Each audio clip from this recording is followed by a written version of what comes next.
Segala puja dan puji hanya milik Allah yang maha dekat, yang maha menatap, maha mendengar, maha tahu segala pikiran, maha tahu segala yang ada di hati kita, maha tahu segala persoalan, segala keperluan kita, dan dialah Allah yang menguasai segala-galanya dengan sempurna.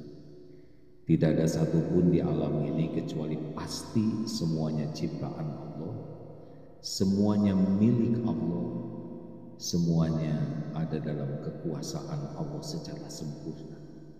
Apa yang Allah kehendaki pasti akan terjadi tanpa bisa dihalangi siapapun, tidak tertukar, tidak meleset. Apa yang tidak Allah kehendaki tidak akan pernah terjadi, walaupun diinginkan oleh siapa. Alhamdulillahirrabbilalamin, Allah lah yang mengatur pertemuan ini terjadi. Tanpa kehendak Allah tidak ada pertemuan ini. Semoga takdir adanya kita di majelis ini juga menjadi takdir diridhoi oleh Allah. Karena ada izin Allah, ada ridho Allah. Tidak setiap yang diizinkan oleh Allah diridhoi, tetapi setiap ridho Allah pasti ada izin. Ridho Allah adanya di dua tempat. Satu, niat yang ikhlas, benar-benar hanya mengharap ridho Allah. Dan yang kedua, cara yang benar, yang sesuai dengan syariat tuntunan Rasulullah SAW, ittiba kepada Rasul. Di sanalah letaknya ridho Allah. Kalau Allah ridho kepada kita, kita sudah mendapatkan yang terbaik. Tidak ada tandingan. Walau seluruh dunia tidak menyukai kita, kalau Allah ridho, kita dapat yang terbaik. Walau kita tidak punya apa-apa, kalau Allah ridho, kita punya yang terbaik.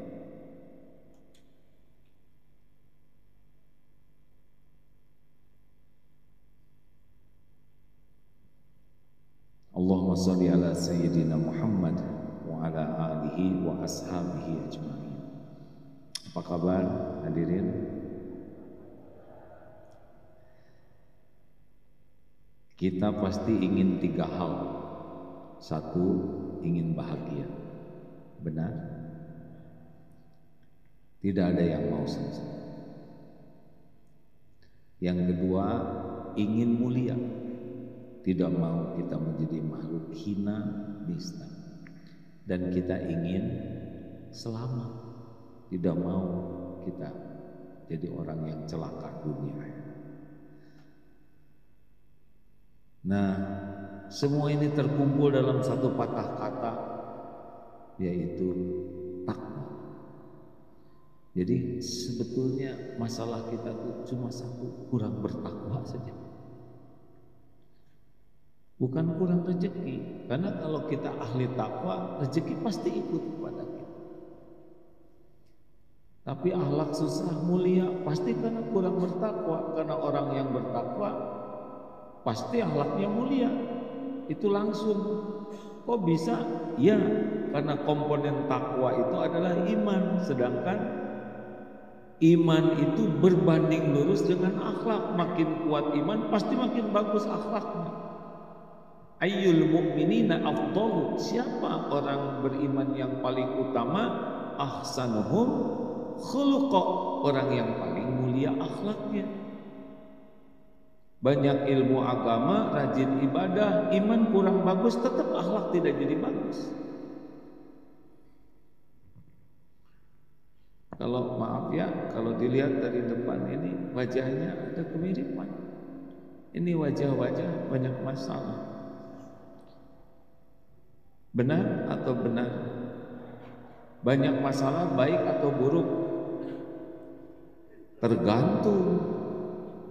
Kalau benar menyikapinya jadi kebaikan, salah menyikapinya jadi keburukan. Jadi masalah itu tidak ada yang bahaya. Yang bahaya itu salah menyikapi masalah. Orang diberi soal ujian tidak bahaya. Orang orang lulus atau tidak lulus bukan karena soal, tapi karena jawabannya benar atau tidak, betul?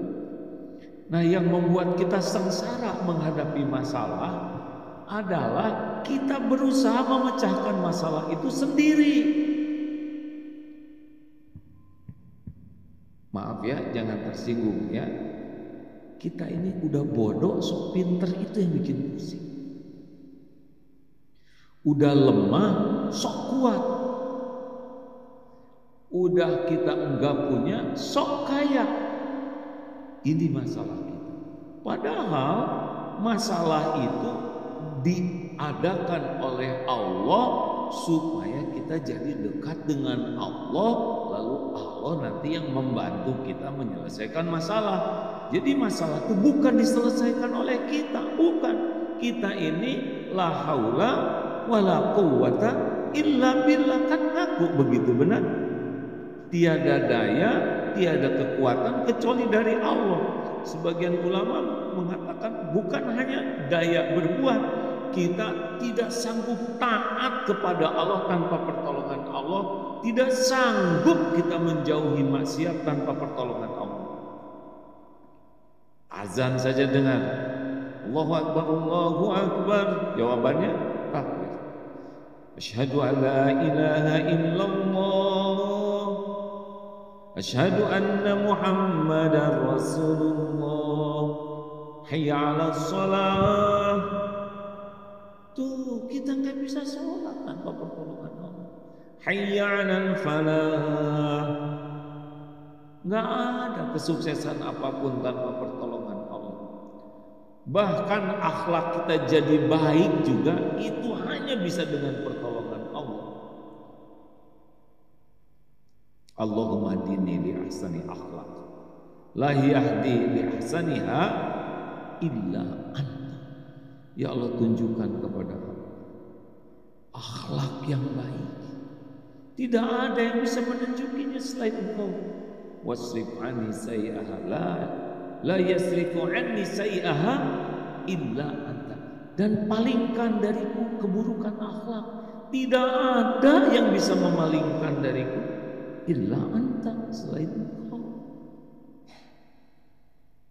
Coba surat At-Talaq ayat 2 dan 3. Wa may yattaqil yaj'al lahu makhraja.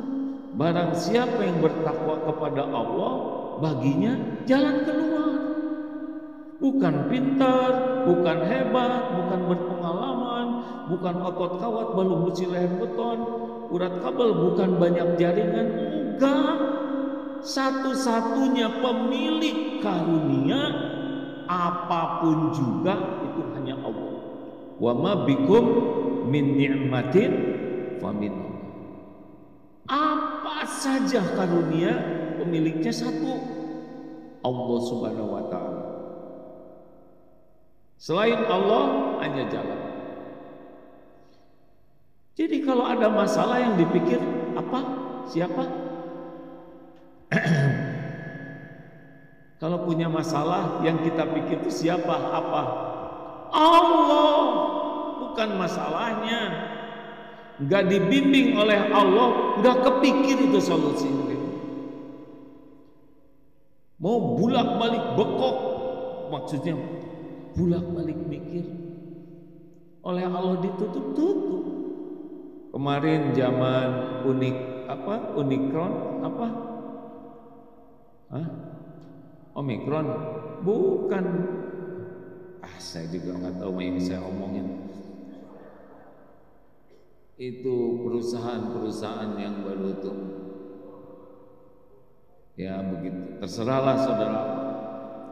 Diagadang-gadang ini orang pinter-pinter, tiba-tiba banyak uang. Sekarang musim PHK, nggak kurang pinternya, nggak kurang kerjanya, karena yang membuka, menutup, melapangkan, menyempitkan, memberi, mengambil rezeki itu cuma satu, Allah Subhanahu wa taala. Nggak ada yang lain. Jack Ma hebat, nggak ada yang hebat. Jack Ma itu ya sama seperti kita, cuma lagi diuji dengan, bukan ujian lah, cuma dijadi gitu aja. Tapi makannya tetap dengan saudara. Jadi nggak ada kagum-kagumnya kita sama dunia ini. Nanti 2024 bagaimana? Belum tentu hidup kita 2024. Pertengahan 2023 kan meninggalnya malah.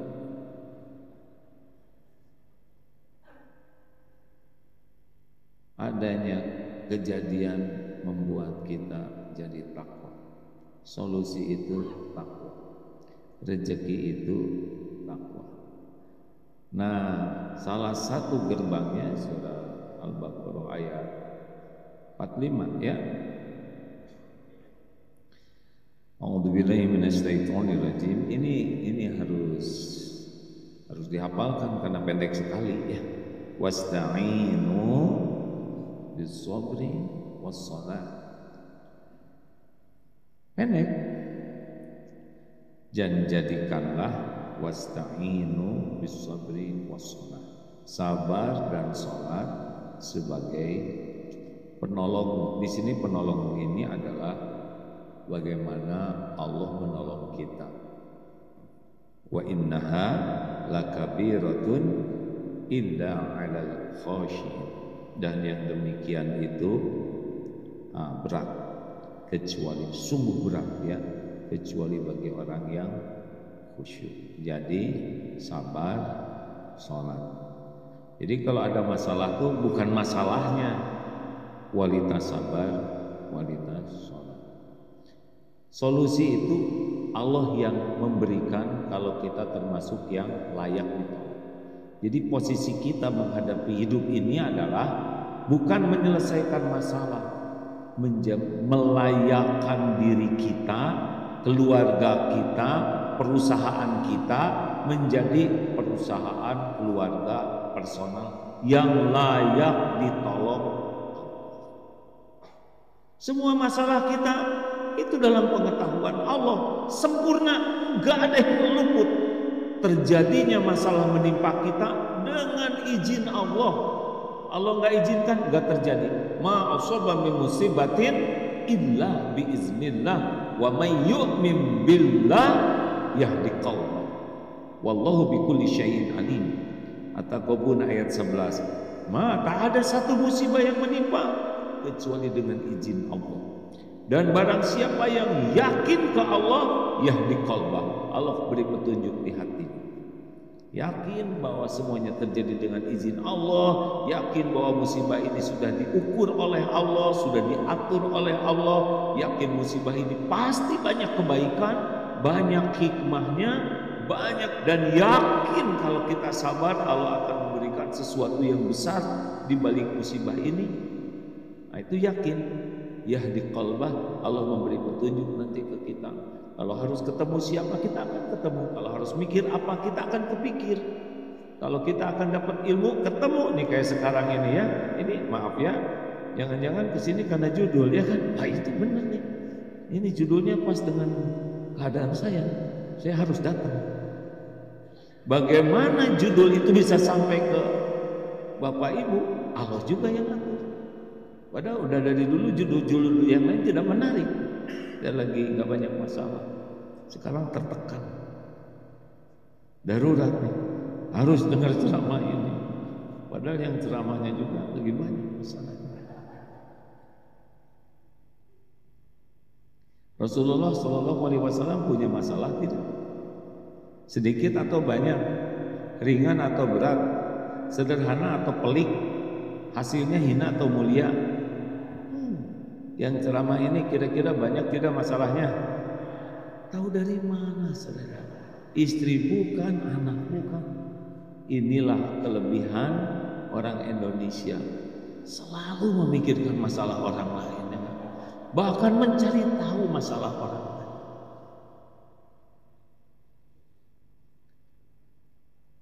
Wasta'inu bis-sabri was-shalah. Jadi saya termasuk ahli sabar atau tidak? Gitu aja pertanyaan.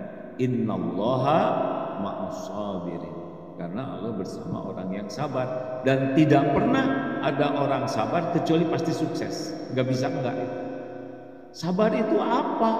Sabar itu sederhananya begini, sabar itu bisa menahan diri, bisa mengendalikan diri, mengontrol dirinya, sehingga yang dia lakukan, dia katakan, dia tulis, dia pikirkan adalah sesuatu yang Allah sukai. Itu sabar. Jadi tahan dan actionnya yang Allah suka. Nah, orang tidak sabar tidak bisa nahan, maka actionnya yang Allah tidak suka. Kenapa? Karena nafsu ini bisui, nafsu ini bawaannya kepada yang tidak Allah suka. Maaf ya, nih HP ini ujian kesabaran bagi kita. Dulu ya, sebelum ada teknologi begini, maksiat ada tapi rada susah. Maaf ya, lihat lawan jenis, lihat orang-orang itu gak gampang. Dilihat kelamaan bisa dikamplong gitu ya, paling nyeri-nyeri gini. Sekarang kita bisa lihat yang paling tidak boleh dilihat sendirian, sembunyi-sembunyi, sepuas-puasnya. Nih di sini, coba lihat aja nanti turunan, lihat ada Ahmad begitu, masalah tuh. Istri orang lihat, di sini istri orang siapapun dilihat.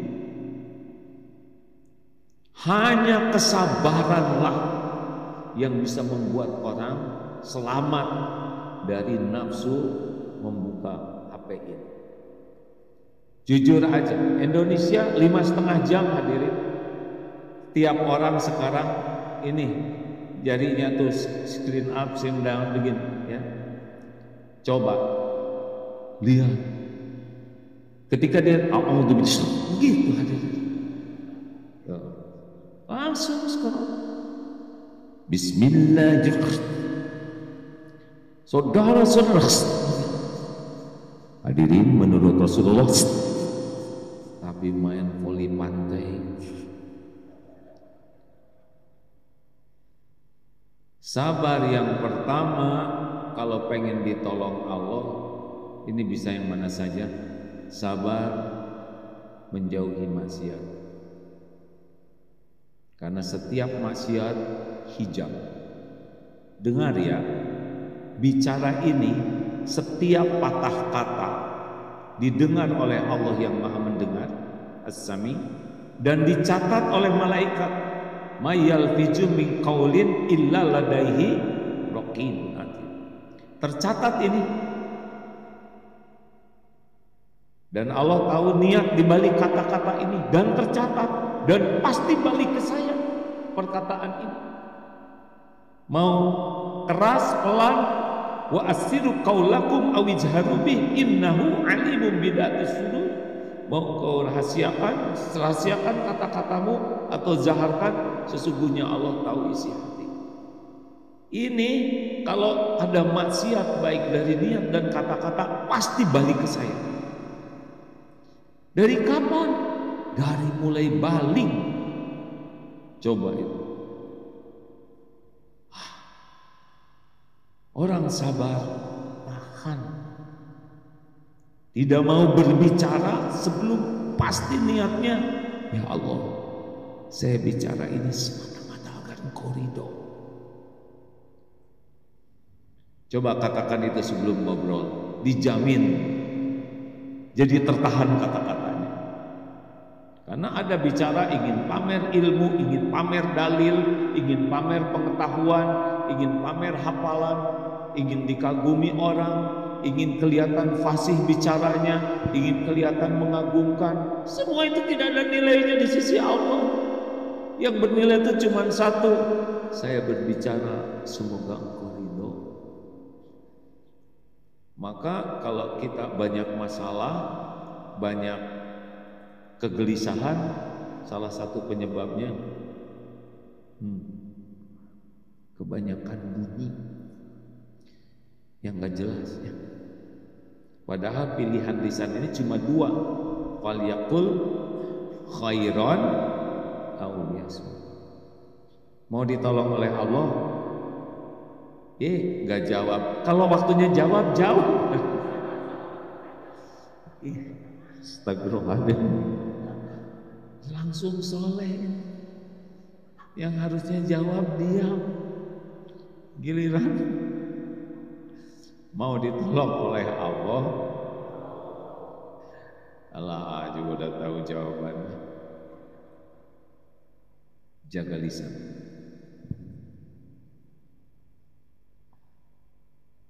Karena la yastaqimu imanu abdin, tidaklah istiqomah iman seseorang hamba hatta yastaqima, sampai dia istiqomah qalbu, hatinya. La yastaqimu, dan tidak akan istiqomah hati qalbuhu hatta yastaqima lisan. Kalau mau tolong Allah, coba kurangi bicara. Sampai yakin mau bicara tuh satu, niatnya benar. Ya Allah, saya bicara ini semata-mata agar Engkau ridho. Bukan supaya orang terpesona, bukan supaya orang percaya, bukan supaya orang kagum. Tidak penting, nanti Allah yang bolak-balik hati. Makanya kalau Bapak lagi memberikan atau lagi berdebat dengan istri atau apa, gak usah segala dijelasin. Pertama tetap Bapak gak dipercaya, ya kan? Nah, track recordnya gak ada jejak layak dipercaya. Sumpah bu, dari dulu juga sumpah. Bicara yang baik saja, yang benar, niatnya benar. Yang kedua, kata-katanya pasti benar. Jangan pakai bohong, jangan dilebih-lebih, jangan dikurang-kurang. Karena yang memasukkan kata-kata kita ke hati orang itu Allah, bukan piawainya kita menolakkan.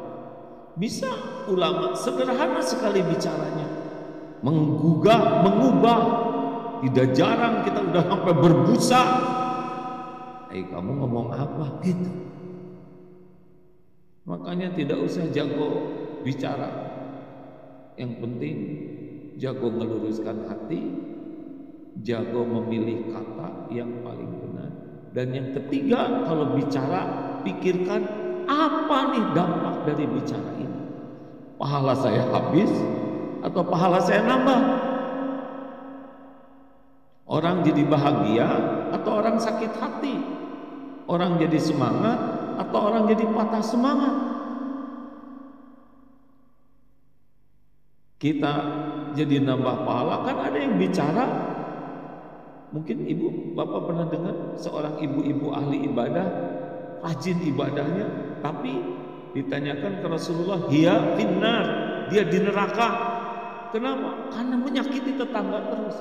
Setiap ucapan yang menyakiti dan tidak minta maaf, demi Allah itu bakal dibayar oleh kita.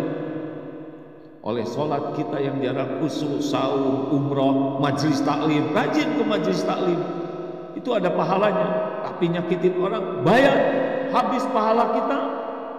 Orang dosa, orang yang kita sakiti, yang kita tidak pernah melakukannya, bisa didapat oleh kita. Na'udzubillah, gara-gara ini.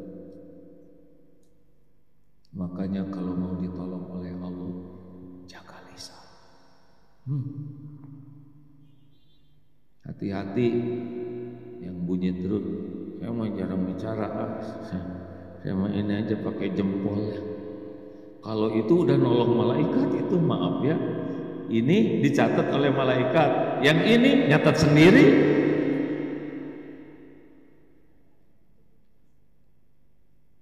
Emang WA kita, wall Facebook ini nggak ada perhitungannya? Demi Allah ada nanti di akhirat. Wa may ya'mal mithqala dzarratin khairan yara wa may ya'mal mithqala dzarratin syarran.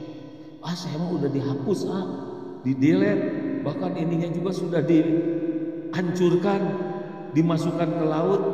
Enggak ada, beda lagi. Ada catatannya khusus di sisi Allah. Udahlah, jangan segala diposting. Kalau pengen pertolongan Allah, tahajud nggak usah diposting. Umroh, ya Allah, dari jauh hamba datang kepadamu, tetap lihat kamera. Nggak takut posisinya nggak bagus, takut belum di-onin,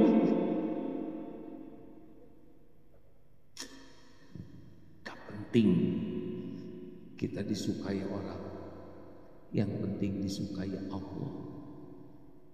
Loh, tapi kan saya ingin disukai orang. Allah yang membolak-balik hati Allah, bukan kita. Makanya Bapak gak usah mati-matian pengen dicintai istri. Pertama memang gak mengesankan ya. Yang kedua gak bisa ngebulak-balik hati istri. Jadi orang baik aja Pak, disukai Allah, Allah yang ngebalikkan. Juga suami ke istri, istri ke suami, orang tua ke anak. Jaga lisan, jaga pandangan, karena dua ini nih gerbangnya yang paling membuat tidak sabar. Tidak usah segala ingin tahu, jangan segala ini kok nggak tamat-tamat ya pengadilan Sampo itu. Terus mau ngapain? Buang-buang waktu, Siapa kita? Tinggal beli sendiri samponya. Kenapa kita harus sibuk dengan gimana ya tentang perang Rusia? Itu mau ngirim tank. Kenapa boros amat otak kita? Kalau kita banyak berpikir yang jadi dosa dan sia-sia, nggak sabar. Jaga lisan, jaga pandangan, jaga dari maksiat. Itu saya katakan karena supaya tolong Allah. Sabar apalagi? Sabar dalam taat. Sholat itu harus sabar, sedekah itu sabar. Kalau nggak sabar, yang paling kecil 120.000. Kalau nggak sabar, yang mana ini maksudnya? 20. Ternyata 125. Jadi yang mana? Keselip ada 127, jatuhnya 2.000 lagi, persis yang kemarin ya. Hanya sabar, memilih yang paling Allah sukai. Lihat uang ini, mana yang paling Allah sukai? Waduh, kalau 100.000 nanti gimana? Ada lagi, paling nyesel, ya kan? Kenapa nggak dari dulu kebiasaan memberikan yang terbaik? Ternyata 50.000-annya ada yang lepet sekali ya, ada yang masih seger. Yang mana coba yang dimasukin kotaknya? Yang lepet ya kan, sama-sama 50.000.